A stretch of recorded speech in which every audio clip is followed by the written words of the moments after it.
It's Thursday, it's 12:15 and we're live in Westminster. I'm bringing management of the NHS back into democratic control by abolishing the arm's-length body NHS England.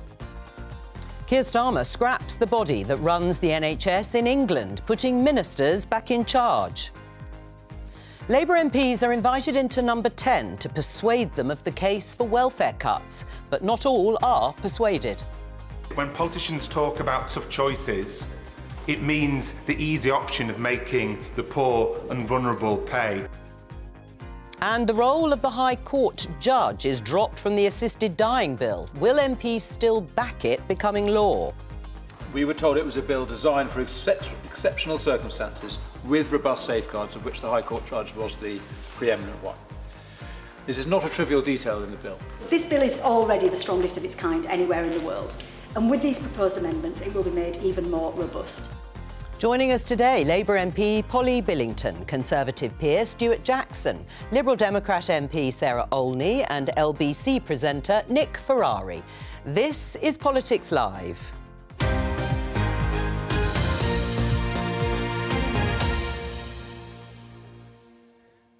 Hello and welcome. Well, you heard in the headlines the Prime Minister has just recently announced this morning that he is going to abolish the NHS England, the body that runs the NHS. We heard earlier in the week that 6,500 jobs were going, or about 50% of the workforce being slashed. But now it's going all together. It'll be brought back into the Department of Health. So my opening question to the panel is, are ministers taking back control, Polly? Well, that's a nice little turn of phrase. I think the reality is this is a good thing. This is one of the largest, Wes Streeting has described it as the largest quango in the world. 13,500 jobs. A lot of that is duplication with what actually happens inside the Department of Health. So if we want to make sure that the state works for people, making sure that you are spending your money well and wisely, bearing in mind we need to make sure that that is being done, then I think doing this is a bold move, but an important one. It also goes to the point that when we've said we're going to invest in the NHS, it's not just investing, it's also reform, and that's a good combination of activities in order for us to be able to improve the NHS overall. Well, as Polly has brought up, Wes Streeting commenting in the House of Commons. Let me just show you this, the Health Secretary. He's tweeted saying the Prime Minister wants to reduce the number of quangos. Today we're abolishing the biggest quango in the world. I'll be making a statement in Parliament shortly on the future of NHS England. We want to deliver better care and so on and so forth. Why on earth didn't the Conservatives do this over 14 years? I mean, you and others have complained endlessly about too much regulation, duplication, quangos, and they've done it. Well, let's see them actually do it, because since they've been in power in last July, they've created 27 quangos in their legislation and got rid of one. So whilst I accept this is a good start, and we did make mistakes, of course, you know, I voted for the Health and Social Care Act in 2012, which I think in retrospect was too burdensome, too bureaucratic and didn't deliver real patient outcomes at the sharp end. That said, people care about getting a GP appointment, getting the waiting list down and making sure their families are well looked after across the whole of the NHS estate. What I would say is Labour have finally realised that you can't just keep attacking the Tories, saying you don't spend enough and you're privatising the NHS and giving it to your American friends. That was all rhetoric and it was nonsense. The tough decisions are coming, and that is, it's not just about money, it's about proper reform. And I, for one, will support the Labour Party if they are committed to real, meaningful, long-term reform of the NHS to deliver outcomes that patients want. Are ministers taking back control?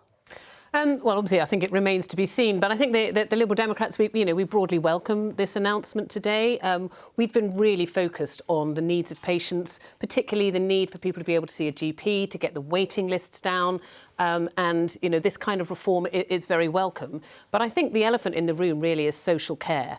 And we know that Wes Streeting is really kicking the issue of social care into the long grass. He's talked about, you know, bringing forward change in 2 to 3 years' time. I was speaking to my local hospital just earlier this week, and it remains the case that they are facing so many difficulties because of the difficulty of discharging people. So I think this is a positive step. The Liberal Democrats welcome it, but there is so much more to do, particularly around social care. Our minister's taking back control, Nick. Well, come on, let's do the Quango. It's true, isn't it? Every 9 days, as we've just heard, another Quango is done. Don't forget, we've got 70 different bodies of research and review, everything from breakfast clubs to battleships. So this is a government that's very, very big on talking, not so big on doing. The only thing that matters, Jo, is it better for the patient? And I think we need to study that in more detail, because sitting here right now, I don't know. If it's better for the patients in all your constituencies, or in your constituencies, then I'm all in favour. But I'll believe it when it happens. I mean, there is an issue of consistency. Both the gentlemen are right. There are 27 new Quangos that have been created, or in the process of being created. Which is it? Are they a good thing or are they not? Well, sometimes they're a good thing and sometimes they aren't. I mean, that's basically the reality of government. You can't always say that some things need to be independently delivered and so forth, and say that therefore you're going to be against all Quangos. Sometimes you do need to have the democratic control. That's the argument that we've made today, that Wes has made today on those 13,000.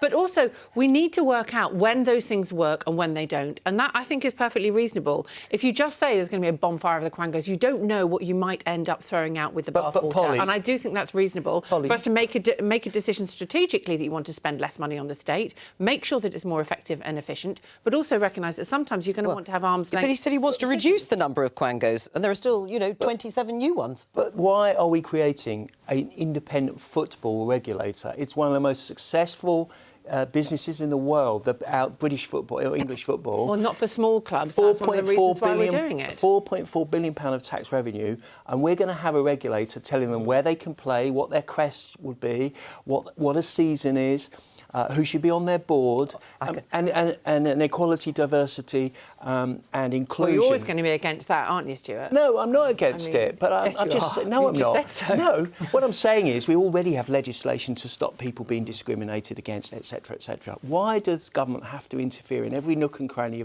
of national life, including football? Your government talks a good game about efficiency and productivity, and yet it brings forward more and more specious, useless, incompetent regulators. That's a long list of adjectives. That don't work. If there are 27 of them since July, I don't recognise that figure. It's quite early, Stuart, for you to say that you've already decided what they're like. There's an extensive list. We'll do a little bit more of that later on, including bringing up your point about social care and your claim that it's been kicked into the long grass. But let's talk about welfare. Let me show you this headline. Disability benefit cuts test loyalty of Labour MPs. Again, you heard in the headlines, groups of MPs have been trooping into number 10 to have various briefings and talks and chats about what may be coming down the line in this spring statement in a couple of weeks' time. And it is about the potential significant cuts to the welfare budget. They could be twice as deep as the savings that were initially signalled at last autumn's budget, somewhere between £5 and £6 billion. The meetings, we understand, are and have focused on the principles of reform, not the detail. But there is deep concern amongst a significant number of Labour MPs. Let's have a listen to one of them from PMQs yesterday. Disabled people in my constituency are frightened. And they're frightened because they're again hearing politicians use the language of tough choices. And they know from bitter experience that when politicians talk about tough choices, it means the easy option of making the poor and vulnerable pay. So instead of cutting benefits for disabled people, wouldn't the moral thing to do, the courageous thing to do, be to make a real tough choice and introduce a wealth tax on the very wealthiest people in our society? Well, let's take on what Richard Burgon poses there as a choice. What would you choose, a wealth tax or cuts to welfare? Well, we've already increased taxes on the wealthy, private jets, private schools, capital gains tax. I think he's looking at something slightly more significant. But all right, I think it's unreasonable to ask for a wealth tax when we've already increased taxes on the wealthy. We've done that specifically in order to be able to balance the books and to create a stable economy, because we do think the wealthiest should bear the biggest burden. That's a fair thing to do. So also we need to make sure that we are not spending taxpayers' money on things that basically are failing. We're failing people who are on benefits when many of them could be working. Not all of them, and we need to protect those who can't and make sure that we're supporting people people who can into work. That is a fundamental principle of what we want to do. And we'll look at that in a little bit more detail. First of all, though, a wealth tax. Do you agree with Richard Burgeon that that would be a braver, more courageous thing to do than cuts to welfare? Well, I mean, the Liberal Democrats, we set out in our manifesto all the different things that we do. But I mean, I think that the key thing here is that, you know, Liberal Democrats, we really support getting people back into work. You know, the number of people out of work is actually a tragedy for all of those individuals. Being in work, you know, it contributes to their welfare, their sense of well-being, their standard of living, their ability to control their lives. So it's not right that we're sitting by and watching the number of people out of work increase, and we do need to take action to address that. I think what we're really concerned about is the thought that things like the personal independence payment is going to be cut, because the point of that is precisely to support disabled people with the costs and challenges of everyday living, precisely to support them back into work. So making cuts to things like PIP would be entirely counterproductive. So we're really concerned about that. Yeah, but just remember, and I'm with Polly on this one, and the government is right to be trying to look at this. Remember what Jo said, the principle of it could be in a couple of weeks' time. We don't know the detail yet. And I don't want to blitz you with figures, but 5.95 million people currently are not in work. In 2 years' time, which is a that will tragedy. be 1 in 12 of the population. Now, again, we don't know the detail, and someone who has genuine disabilities has got to be looked after. But there will be people, come on, let's be honest, who are playing the system. Just as Polly said, not all of them, not for a second, and the government is right to address that. They have to. We cannot have a situation where the biggest spend in this country, Jo, is on this, excluding pensions, is on this. We are spending more than we do on health. We are spending 2.5 what we do on education, 5 times what we do on defence. They're right. Right. Well, I think there are some structural weaknesses in the welfare system as we inherited it from the Tories. The uptake in people taking sick pay started before the pandemic, because living on universal credit is almost impossible to do. So it created an incentive to get signed off. Now, that is wrong, and we need to make sure that we are supporting people who are otherwise not getting any support to back into work. We also need to make sure that and this is one of the important things about our Employment Rights Bill that has just passed, is encouraging the workplace to be a good place for people to be able to work properly if they have any of those challenges. And that is a really important part of the kind of building blocks. The youth guarantee as well we've got a whole load of things, and the white paper that Liz Kendall introduced about getting Britain working. These are the building blocks to creating a different kind of economy where more people can work, even if they have some kind of disability. The key thing about PIP, you need to remember, which is, it is not about being in or out of work. Well, it's about being disabled. Well, then we do need to make sure that we protect that. But that is the worry of many of your colleagues. Personal independent payments aren't related to work. You can apply for them if you have a long-term physical or mental health condition or disability, as you say. So the problem then is, when you talk about a moral mission, as you have, to get people back into work who should be working, that doesn't apply when it comes to personal independence payments. And one of the proposals that has been mooted is freezing that payment. Not even George Osborne, and I say not even because he took a lot of money out of welfare, but he didn't do that. So do you understand why people would be worried if they were frozen? Because, as you say, they're not to do with work. Well, all of these proposals that people are talking about are purely speculative. I know that this is a live conversation. I have been into Downing Street and had those conversations with people. I've had those conversations as a backbencher, wanting to make sure that we get this right, because there is a distinction between making sure that you reform welfare to support a different kind of economy that meets the needs of people and make sure that people can work, and simply making a cut. But we need to be making sure that those fundamental principles of developing a welfare system that supports the most vulnerable one of your colleagues, and one of your colleagues, Polly Billington, unnamed, I have to say, well, said the cost of but the cost of being disabled is not getting cheaper. No, it's not. Right. So how do you justify, could you justify any cuts to disability benefits on that basis? Well, that's what I'm talking about being a live conversation, because there's a lot of us who have these conversations in our surgeries, so you can't guarantee with families and have personal experience across our families of people who it is called a personal independence payment for the reason that it is making sure that people are independent, and many people use that in order for them to be able to live. Okay, so it would be justifiable to freeze it. It would be justifiable to freeze it. What I'm saying is we're having a live conversation about that because we want to make sure that we get this right. Right. Would you support that, freezing personal independence payments? I don't think we would. No, as the Labour MP you just quoted saying, it's not getting cheaper to be disabled. And as I said earlier, the point of a personal independence payment is to support disabled people with the additional costs and obstacles that they face, and it's much harder for them to get back into work if they don't have that kind of support. So that's why it would be entirely accountable. I think there is something to be said though about the criteria, because the number of people who are claiming PIP now, we may need to think about whether everybody who is currently claiming it qualifies. Now, that is very frightening for people who have been on it for a long time, who have permanent, irreversible conditions, and we need to make sure that those people... Well, those are the key questions. Do you limit the eligibility and cut the amount that people might receive, or do one or the other? Where are the Conservatives? Well, I think we understand how difficult this is, notwithstanding the fact Labour opposed every single change we made in the coalition government. Well, because you contributed to the problem we're now picking up the pieces of. No, that's not true. There are consequences of... Well, hang on, let him set out and then you can govern by press release, and this is very, very difficult, and it's people's lives. Nick is right. You've really got to refocus on the greatest need. You have to understand that there is a moral case. We cannot countenance a situation where we're spending £100 billion on welfare, which we may very well do. We've got a demographic time bomb with older people. Sarah's quite right. All the parties have run away from the issue of social care, all of them. So I admire the Labour Party for taking this issue on. They don't have to do it. And they're doing the right thing. I'd like to see the details.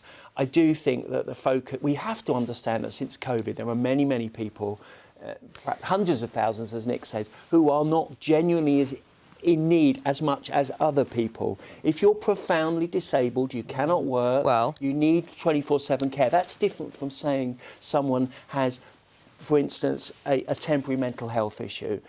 For instance. One of the best things if you have a mental health issue, if you're able to, is to go to work. Exactly. Because you have the structure of a workplace, you have your colleagues at the office or the factory, so you're obviously agreeing.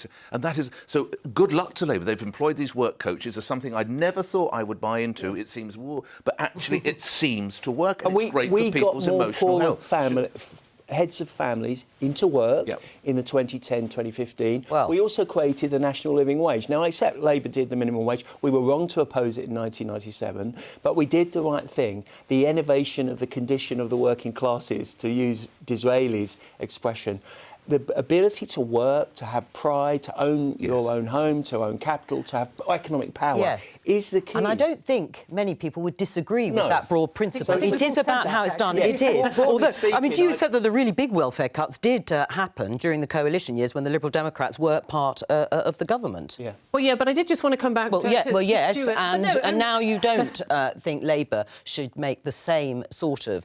I think, I've been very clear, I don't think they should be cutting PIP, and, you know, for the reasons that we talked about, and we support getting people back to work, as I said very clearly at the beginning. But I just wanted to come back on Stuart saying that every party has run away from the issue of social care. The Lib Dems have not run away from this. We had it front and centre of our campaign in last year's general election. We've got a whole range of policies, and we have been pushing the government from day one of this new parliament to really, you know, tackle this issue. So I refute what you're saying there, that every party has run away. The Liberal Democrats have absolutely not.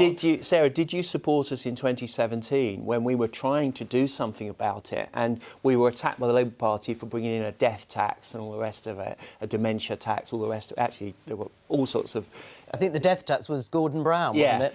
But it was the dementia tax. Dementia tax thing. There were so many slogans in so many campaigns. It shows how old I am. But no, I mean, we've always had our own proposals. Try to do we had our own proposals, and we've always we supported the Dilnot reforms, and that was what we were pushing. I think we need a Royal Commission. I mean, but, you know, to be fair, your dementia tax that suddenly got introduced during the general election campaign. Well, I lost my seat at that election, so I'm not going to disagree. Well, let's not dwell on Stuart's grief at that point. But just to give you a figure, you're welcome. Over half of the rise in disability benefit claims since the pandemic come from those whose main condition is a mental health problem, according to the Institute for Fiscal Studies. Now, that may be because there is more awareness of mental health issues. But how big a problem do you think that is, potentially? Oh, an enormous problem, and I think that's the impact that we've seen from COVID as well, and there's a genuine level of distress, and people watching here now, watching this show now, many of them are unable to work. But I come back to the point that I started on. where you can find someone, where you can employ a work coach, where you can get them to go into work. It will not just for them, if they have families as well, they'll see mum or dad go to work. It is a win-win-win situation when you can make that happen. Just before we move on, let me show you this headline. Sarah, you could respond in the Daily Express. Lib Dems refuse to probe MP accused of shocking sweary tirade on constituency visit. This is the Liberal Democrat MP for Tiverton and Minehead, Rachel Gilmore, who was reportedly seen and heard calling junior staff obscene words in an outburst, including a security guard. She emphatically rejects the claims and characterisation regarding her conduct at the visit. Should it be investigated by the party? I mean, this has apparently come from an anonymous source, and Rachel has been very clear that it has not happened. It didn't happen the way it's been reported. But should the party just look into it? Well, I mean, Rachel says it hasn't happened. As I say, it's an anonymous source. I think hasn't happened, or that she disputes the facts, as she puts it. I don't know. I wasn't there, but you know, as I say, Rachel has denied the claims, and they've come from an anonymous source. So I don't know what else there is to say. Right. So nothing for the party to look into. I really can't comment any further. As I say, Rachel has denied that it happened, and you know, it's an anonymous source, so I don't know how else to. What else there is to say about that. All right, let's discuss the latest developments on the assisted dying bill. The requirement for a High Court judge to approve assisted dying applications has been dropped by the committee considering the bill. Here is a headline that we can see from the BBC, which says that MPs scrap judge sign-off in assisted dying bill. There it is. Let's talk to the Conservative MP Kit Malthouse, who is in support of Kim Leadbeater's bill. How do you defend this? Well, I defend it by saying it's not scrapping but replacing and augmenting. During the course of the evidence session that we had for the bill, and don't forget that this is the first ever private member's bill that actually took evidence, during the evidence session it became clear that if we were going to have a third layer of scrutiny and authorisation, it would be preferable to have that layer as expert as possible. And it was indicated to us, not least from the judiciary and other sectors, that actually having a panel of experts, a psychiatrist, a senior lawyer, possibly a judge, and a social worker, that would give a much more expert view of the person's application for assisted dying than a High Court judge sitting alone. However, we are retaining, through the amendments, a High Court judge's services through a commission that will sit above these panels, constitute them, supervise them, and decide their modus operandi. So in many ways, in my view, the bill is strengthened rather than weakened. Right. Sarah Olney? Well, I sit on the Bill Committee with Kit. I mean, I would slightly disagree with Kit's sort of presentation of it there. So firstly, there was a lot of evidence to say that a panel would strengthen the bill, but they were very much talking about an assessing panel at the start of the process. And what we've got here is a kind of permissive panel at the end of the process. And it was very much what the experts were calling for is for people's mental health to be assessed, for their social circumstances to be assessed, because we don't want to find people opting for assisted dying because they're struggling with a mental health condition which can be cured. And I've talked a lot in committee about eating disorders, for example. We don't want people opting for assisted dying because they're anxious about the financial burden they are placing on their families or their housing situation is uncertain. So that assessment has to come a lot earlier in the process. And that's the kind of multidisciplinary team that experts have been asking for. Kit says it's been strengthened by this panel. I think there's some advantages to the panel, but I think, it is a matter of quite significant concern to some people that we don't now have that judicial oversight because there will be legal experts on the panel, but it won't be a judicial process. Kit, do you accept that? Well, I don't know. I mean, as Sarah knows, the person who is, don't forget, dying, has been told they have a matter of weeks to live, is already going through the sort of examinations that Sarah pointed to through 2 doctors before they even get to the panel. And those doctors can and should, if they feel the need, consult psychiatrists and others about making their assessments. Our view was that if somebody is dying, if they're in their last 6 months and they're seeking this kind of assistance to avoid the pain and degradation that they think may be coming with their death, that we need to tread relatively lightly on those those final few weeks. Right. And that by having a panel of experts, which has to speak to the person and also has to speak to at least one of the doctors about why they've reached their assessment, is in receipt of reports from both the doctors about the person's situation, and that panel is supervised by a High Court judge or equivalent, that seemed to us a significant strengthening of the bill, while, as I say, not imposing too much bureaucracy, stress, sense of jeopardy on the final few weeks of someone who is dying. Kit, or Mr Malthouse, if I may call you that. When this was debated in the House of Commons, I thought it was one of the best examples of what our parliamentarians did. Every person, every man who woman spoke so movingly and compassionately, and you were in a great place with your campaign. People on my radio show phoned in, no, they'll tinker with it, they'll try and change it as it goes through. You had overwhelming public support, you had parliamentary support. Why are you messing about with it?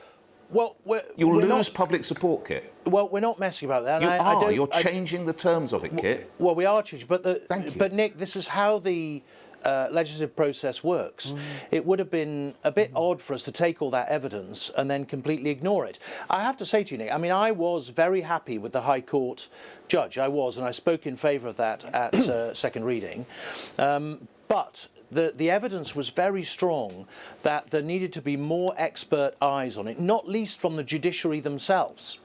The evidence was that we needed a multidisciplinary panel. We needed a multidisciplinary panel to do the initial assessment. That's what the evidence overwhelmingly from a large number of different specialists, that's what they were calling for, and this is not delivering that.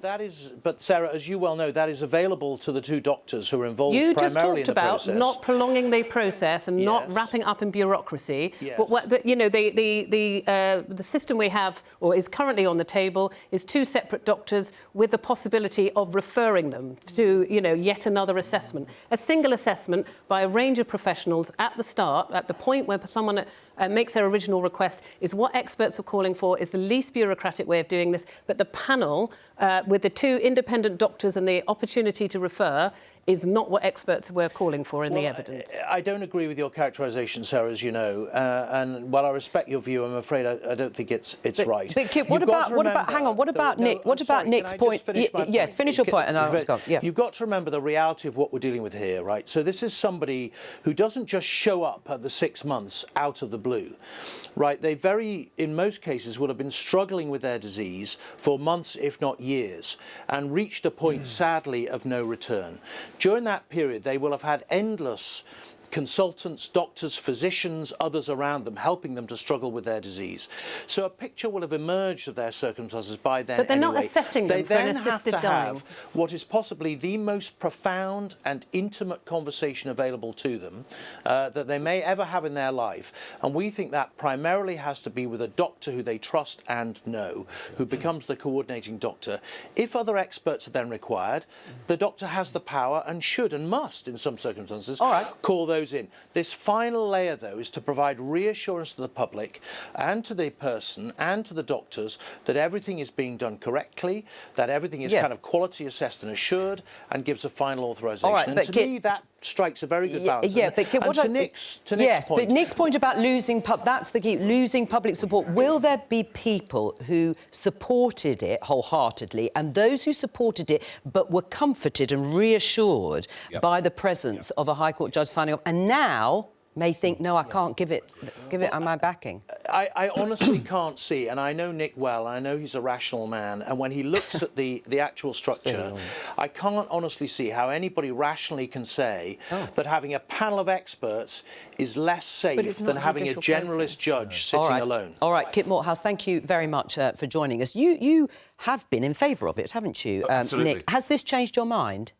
It's given me cause for concern. I can't say it's definitely changed my mind. I will read with considerable detail because I know, Jo, and I don't know if you ever listened to the show, this is such a hot topic for us to discuss. This will get so many calls tomorrow. I cannot begin to do it. So I will need to study it in detail. So it's weakened my confidence, but I don't know that I've changed my position. Is that fair? I think the thing is most people feel in principle that they, and I share this view, that I'm not in principle against the idea because I think people want to be able to have a good death. I'm concerned about the process that I think a lot of people voted for second reading on that principle and with reassurance. I've had an amendment accepted by Kim Leadbeater. Oh, which is? Which gives the offer of referring to a palliative care doctor at the point where the coordinating doctor has to offer palliative care. I'm very concerned about the lack of palliative care and therefore the lack of options. And I do think while we've still got an NHS in crisis, facilitating this while we are not yet able to keep as many people alive who want to stay alive, that's really my fundamental concern. Do you think it will actually become law? No. I think it's a really? deeply flawed bill. I think that it was sold on a false prospectus. Which was that you had this judge-led Oh, I see, on that oversight. bit, right, OK. I think that a lot of people feel very disappointed that that's not going to happen. And it's not the way to make a massively important, profound, generational piece of legislation via a private member's bill. Kim Leadbeater, I mean, I've known Kit Malthouse for a long time and he's a very smart cookie.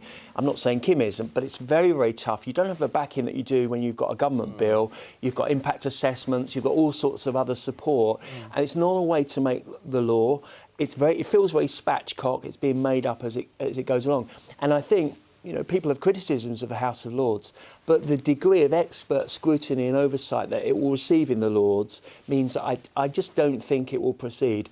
And I would say if the government really believe, and actually I agree 100% with what Polly's saying about palliative care, if they really believe in the need for this, put it in a manifesto and legislate for it at the general election. OK. This isn't the way to make law. It's too important. Interesting that actually on the principle, perhaps both of you would have broadly supported it. Perhaps is that right? I wouldn't, because you wouldn't. I still think there are too many concerns about coercion, about the sanctity of life. I mean, and not from a religious viewpoint, but just a human rights, civil rights viewpoint. So, no, I wouldn't do. But Polly makes an enormously important issue about palliative care. All right, well, let's go back to the Prime Minister's speech earlier today, because we heard, as we discussed, the announcement of the abolition of NHS England in the headlines. Let's listen to a little bit more of what he said.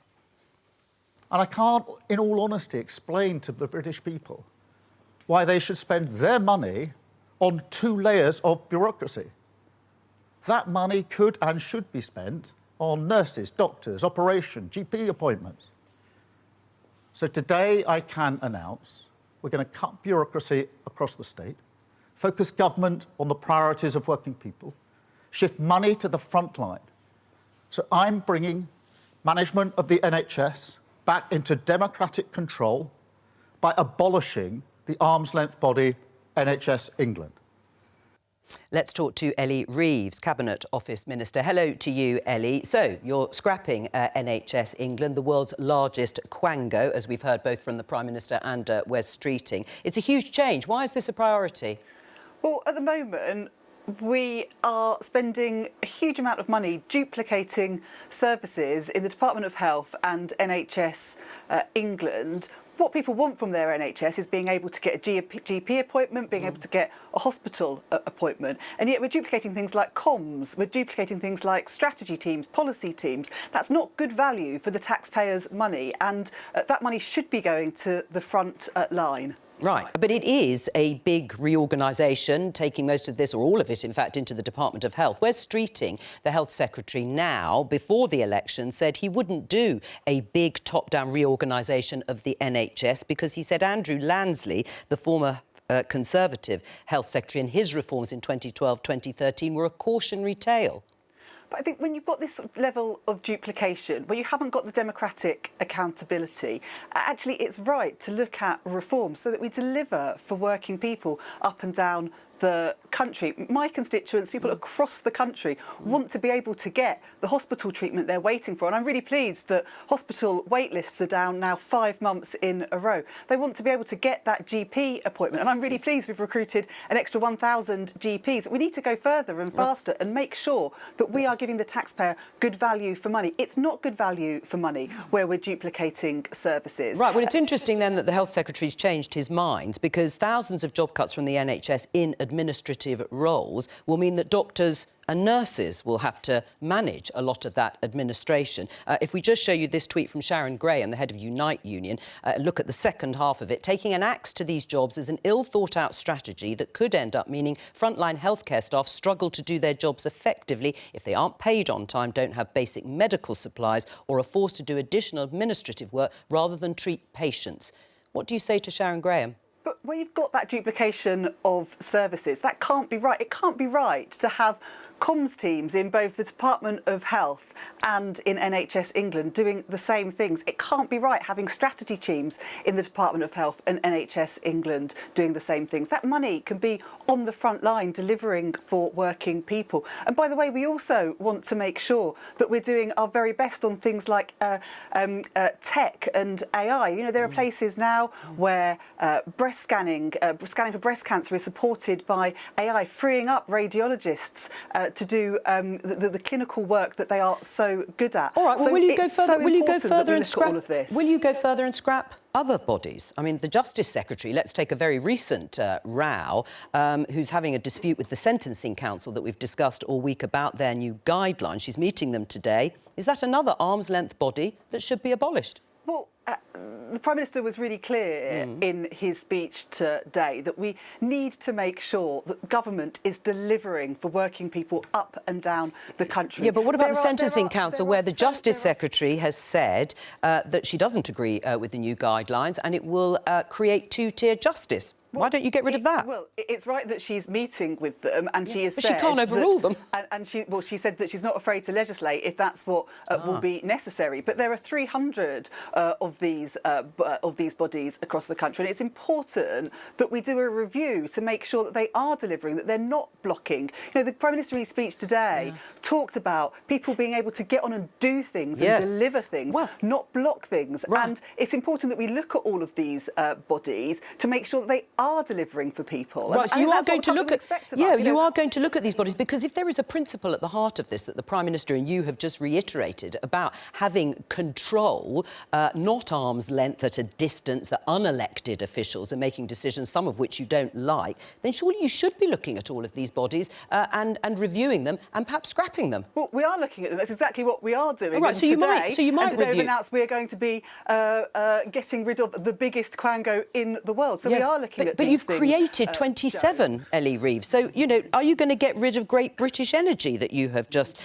set up? Or are you going to get rid of the Fair Work Agency or the Onshore Wind Industry Task Force? You've created 27 new ones. Well, we've set up a number of them, but these are ones that are crucial in delivering on our mission. So GB Energy, crucial in delivering our mission to be clean energy by 2030. But we do need to look at all of these quangos, all of these arm-length body, to make sure that they are working in support of delivery of the missions. And if they are not, and if they are not serving the public, if they are not offering good value for money, then we won't be afraid to take action, just like we have done today on NHS Even with England. the new 27, you're going to look at those, are you, as well? The ones that have been set up by this government are to deliver on our missions, whether that's clean energy, growth, making sure that we've got the skills that we need in the country for the jobs of the future, and that's really important. There's also, for example, the Infected Blood Compensation Authority, and I don't think anyone would argue that we ought not to have set that up. But when you look at all of the rest of them across the piece, if they are not delivering, if they are not making sure that they're delivering value for money, then we won't be afraid to get rid of them. You know, we stood on a platform, ministers taking back control of them at the general election, Jo, and if these bodies are not delivering that change, if they are blocking that change, then we won't hesitate to take action. So there are good quangos and bad quangos in that sense. Well, we've set up a number since the election, like you've rightly point out, things like GB Energy to help us achieve clean energy. But we are looking line by line at these bodies to make sure that they are delivering. And if they're not, we won't be afraid to take action. All right, let's have a look at a little bit more of what Keir Starmer has said today in a piece in The Telegraph. I'll read it out to you, Ellie. It says, if it's difficult for the state to get things done, imagine being a small business.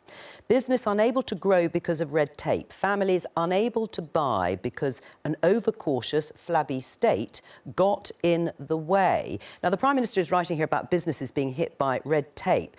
But don't you risk putting a huge amount of extra red tape on businesses with your Employment Right Bill? Well, we want to reduce business administration costs by 25%. It's not right that businesses are tied up in form filling, taking hours and hours and hours of time in order to get anything done. I'll give you an example. There's a surveying company that wants to fly drones in the Highlands. They've been filling out forms for a year now, and yet still they haven't had an answer on their application. Their sister company in the US want to do the same thing. It's taken them a couple of weeks to get a decision on it. It can't be right that businesses are tied up in red tape. And that's very different to our employment bill that has gone through Parliament this week. That's about making work pay, a fair deal for workers, ending things like exploitative 0 hours contracts, banning fire and rehire. You know, insecure work costs working people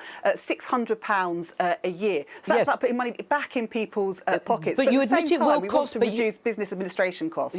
Right, it will reduce those costs, but you do admit it will cost businesses more. Even your own analysis has said it will cost businesses up to £5 billion a year. That's the government's economic analysis, I should say, impact assessment of the Employment Rights Bill. Well, so you accept it's going to cost them more? That's a tiny proportion of the wage bill in this country. But look, a number of businesses have welcomed these changes. Octopus Energy, Mace, the co-op, because actually, you know, if you've got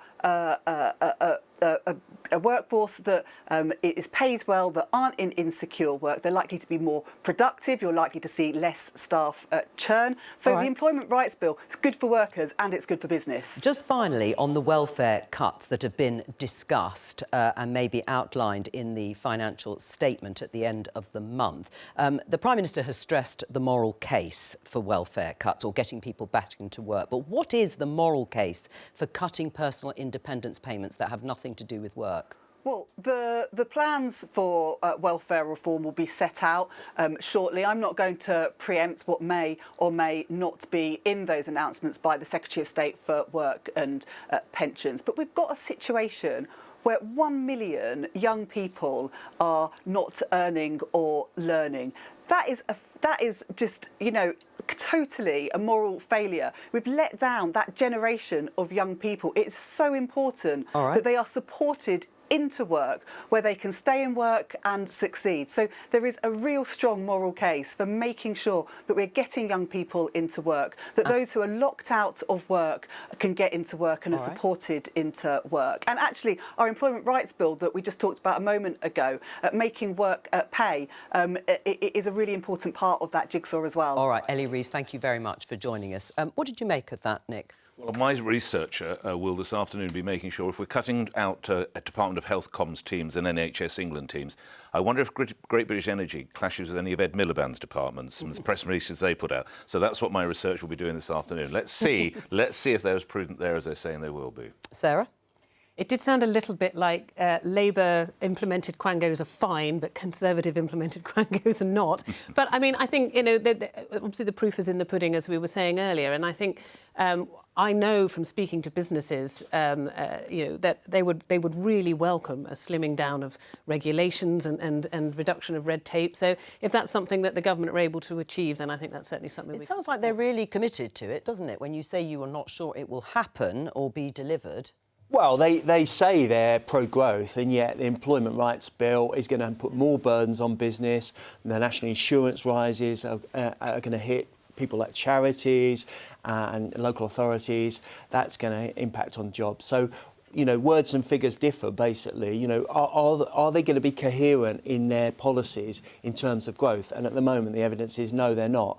And this one quango it doesn't mean that the whole approach to economic growth is a sensible one. But if they're getting rid of NHS England, fair enough, we support that. Your response, Polly, just very briefly at the end of the programme to what Sharon Graham said about the risk of more administration going on to doctors and nurses. Well, I'm not sure that I agree with Sharon on that. It doesn't seem to me, from what we've been understanding about what NHS England is about, that cutting that will have that kind of impact on the front line. We need to make sure that doctors and nurses are focused on healthcare and making patients well. Thank you very much. Thanks to all of our guests for joining me today. I will be back on Monday with more Politics Live at 12:15 here on BBC Two and the iPlayer. Have a great afternoon. Bye-bye.